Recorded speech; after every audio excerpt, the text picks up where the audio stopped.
मेरे ऑपरेशन के बाद मुझे मेरी कुछ दिन पहले गायब हुई प्रेमिका का खत मिला। उस खत को पढ़कर मेरे तो होश ही उड़ गए। लेखिका सरोज वर्मा, कमल जी। सुबह से रिमझिम रिमझिम बारिश हो रही थी और अतुल अपने कमरे की खिड़की से अपने बगीचे की ओर देख रहा था कि कैसे बारिश की बूंदें पेड़, पौधों, फूलों और पत्तों को भिगो रही है। सालों पहले भी उसने अपने कमरे की खिड़की से किसी को भीगते हुए देखा था। तब वह कितनी खुश लग रही थी बारिश में नहाकर। उसने अपनी छतरी को भी खुद से हटा दिया था। लेकिन उसकी नज़रें जैसे ही अतुल से मिली थी तो वह पहले थोड़ा शर्माई और बाद में गुस्सा दिखाते हुए चली गई थी। उसकी इस हरकत से अतुल के चेहरे पर मुस्कान बिखर गई थी। अतुल यह सोच ही रहा था कि तभी उसके ध्यान को भंग करते हुए सुहासिनी उसके कमरे में आकर बोली, जी सुबह से देख रही हूँ, कुछ खोए खोए लग रहे हैं। चाय लाने को कहा था, मैंने लाकर रख दी, लेकिन आपने पी ही नहीं। अब तक तो शरबत भी बन गई होगी। सुहासिनी ने अपने पति अतुल से कहा। अतुल बोला, जरा कुछ सोच रहा था। सुहासिनी ने अतुल से पूछा, जरा मैं भी तो सुनूं, क्या सोच रहे थे आप? अतुल बोला, कुछ नहीं, बस कुछ पल, कुछ लोग हमारी जिंदगी में यूं ही चुपके से आते हैं और हमें यह एहसास करा जाते हैं कि हम किसी के लिए कितने खास हैं। सुहासिनी ने अतुल से पूछा, जरा मैं भी तो सुनूं कि आपकी जिंदगी में ऐसा कौन है जिसने आपको खास होने का एहसास कराया है? अतुल बोला, मैंने तुम्हें आज तक नहीं बताया, लेकिन जबकि अब हम नाती पोते वाले हो गए हैं तो मन कर रहा है कि मैं तुम्हें यह बात बता दूं। तो सुहासिनी ने अतुल से पूछा, तो आप इतने सालों तक मुझे धोखा दे रहे थे? अब अतुल बोला, तुम मुझे गलत समझ रही हो सुहास। ना मैंने तुम्हें धोखा दिया है और ना उसने मुझे धोखा दिया था। यह सारा खेल तो बस नसीब का था। वह मेरे नसीब में नहीं थी, शायद इसीलिए मौत ने उसे मुझसे जुदा कर दिया। अब सुहासिनी बोली, अच्छा ऐसा क्या हुआ था? अपने दिल की बात बताकर शायद आपके मन का बोझ हल्का हो जाए।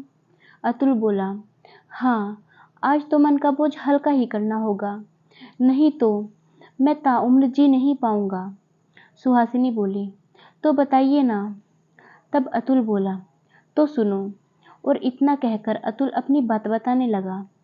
तुम्हें तो मैंने बताया ही था कि मैं बचपन से ही बीमार रहता था। बड़ी दीदी के पैदा होने के काफ़ी सालों बाद भगवान ने मुझे माँ की झोली में डाला था, इसलिए मुझे प्यार और दुलार भी बहुत मिला। दादी और माँ मेरे ऊपर जान छिड़कती थी, लेकिन आए दिन मेरा बीमार रहना सबको खलने लगा था। इसलिए पिताजी ने अपने एक दोस्त से इस बारे में बात की, क्योंकि वह दिल्ली में किसी सरकारी दफ्तर में काम करते थे और तीज त्योहार पर ही हमारे घर आते थे। उन्होंने कहा कि इस बार तुम भाभी जी और मुन्ने को लेकर दिल्ली आ जाओ, वहीं मुन्ने का इलाज करवाते हैं, शायद इसकी बीमारी के बारे में कुछ पता चल सके। यहाँ वैद्य हकीम के चक्कर में पड़ने से कुछ भी नहीं होने वाला। पिताजी को उनका सुझाव पसंद आ गया और वह मेरा इलाज करवाने के लिए उनके साथ दिल्ली आ गए। चाचा जी के साथ चाची जी और उनके दो बेटे रहते थे, जो कि उम्र में मुझसे बड़े थे। हम सब ने उनके घर में कुछ दिन रहकर मेरा इलाज करवाया तो पता चला कि मेरे दिल में सुराग है और डॉक्टर ने कहा कि अभी बच्चे की उम्र बहुत कम है, इसीलिए ऑपरेशन होना मुमकिन नहीं।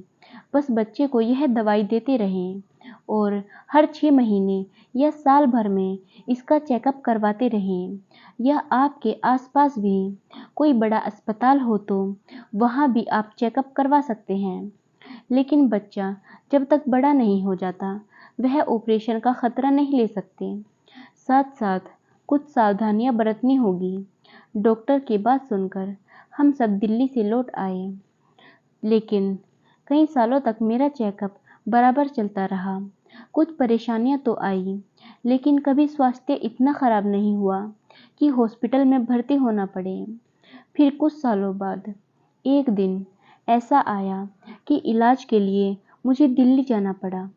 वहाँ फिर से मैं चाचा जी के घर ही रुका। उस समय तक चाची जी बीमारी की वजह से इस दुनिया से अलविदा कह चुकी थी और उनके बेटे नौकरी की वजह से दूसरे शहरों में बस गए थे। अब चाचा जी के घर में मैं और चाचा जी ही रह रहे थे। पिताजी और माँ मुझे दिल्ली में ही छोड़कर वापस आ गए थे, क्योंकि मुझे कोई ऐसी समस्या नहीं थी कि मुझे हरदम बिस्तर में ही लेटना पड़े। और घर में काम के लिए चाचा जी ने काम वाली बाई तो लगवा ही रखी थी। माँ पिताजी बोले, जब ऑपरेशन का समय आएगा तो वे दोनों मेरे पास दिल्ली वापस आ जाएंगे। अब चाचा जी ने सोचा था कि ऑपरेशन की जगह अगर कोई हार्ट डोनर मिल जाता है तो और भी अच्छा रहेगा। हम अपने बेटे का हार्ट ही ट्रांसप्लांट करवा लेते हैं। पिताजी के पास पैसों की कोई कमी नहीं थी, इसीलिए वह भी राजी हो गए। मुझे चाचा जी के यहाँ रहते हफ्ता ही बीता था कि एक दिन सुबह ही बारिश हो रही थी और मैं टेबल पर बैठकर कुछ किताब पढ़ रहा था। तभी मैंने उसे देखा। वह बारिश में भीग रही थी, लेकिन मुझसे नजरें मिलते ही पहले तो वह शर्माई और फिर गुस्सा करके चली गई। उसे देखकर मुझे हंसी आ गई। शाम हुई, चाचा जी तब तक बाहर से नहीं लौटे थे और तभी दरवाजे पर किसी ने दस्तक दी। मैंने दरवाज़ा खोला और वह मेरे सामने खड़ी थी। मुझे देखकर उसने पूछा, अंकल घर पर नहीं है क्या? मैंने कहा, नहीं जी, आपको कुछ काम?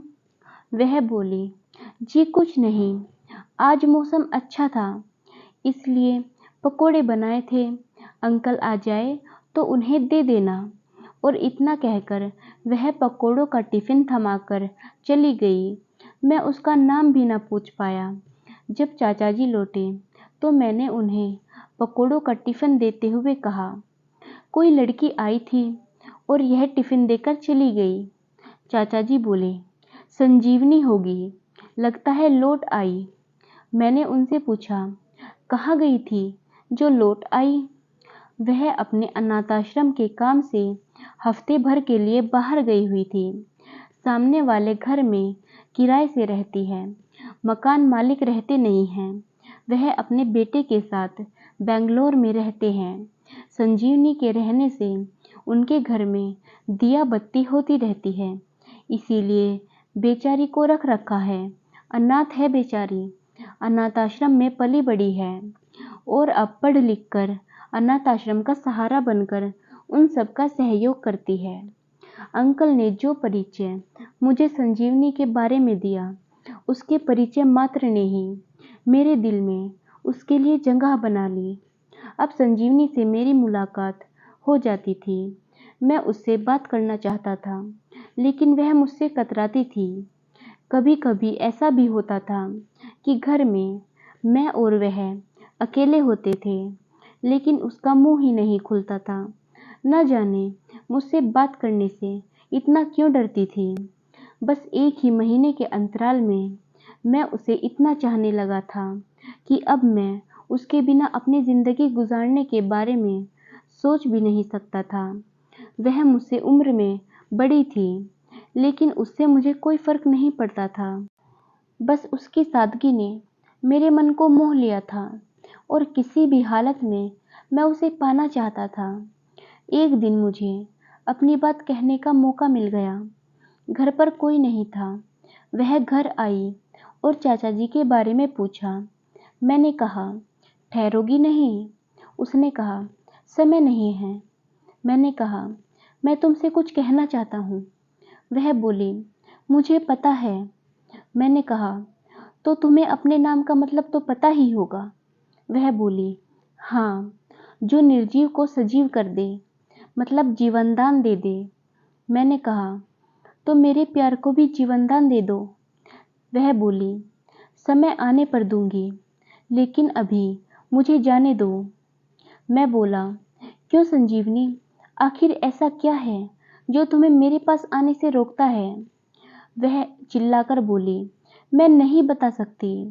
फिर मैं बोला, तुम्हें बताना ही होगा।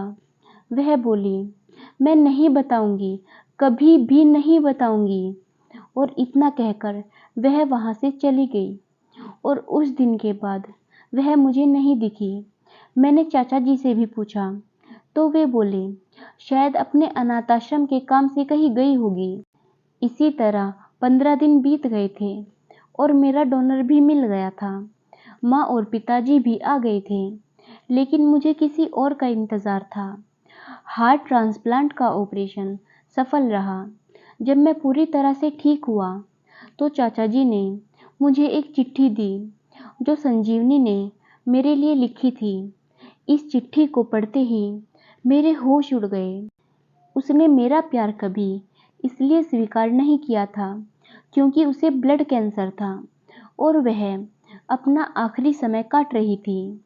जब उसे मेरे बारे में पता चला तो उसने मुझे अपना हार्ट डोनेट कर दिया और यह बात केवल चाचा जी को पता थी। वह बात मेरे दिल्ली आने से पहले ही चाचा जी ने संजीवनी से कर ली थी और इससे जो पैसे उसे मिले थे उसने अनाथ आश्रम को दे दिए थे। ये थी संजीवनी की कहानी। उसने अपने नाम को सार्थक कर दिया और मुझे जीवनदान दिया। उसका दिल आज भी मेरे सीने में धड़कता है।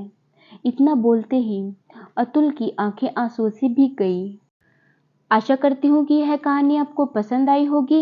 इस कहानी पर आपकी क्या राय है हमें कमेंट करके ज़रूर बताएं। कहानी पसंद आई है तो लाइक और शेयर करना बिल्कुल भी ना भूलें। चैनल पर नए हो तो चैनल को सब्सक्राइब ज़रूर करें। धन्यवाद।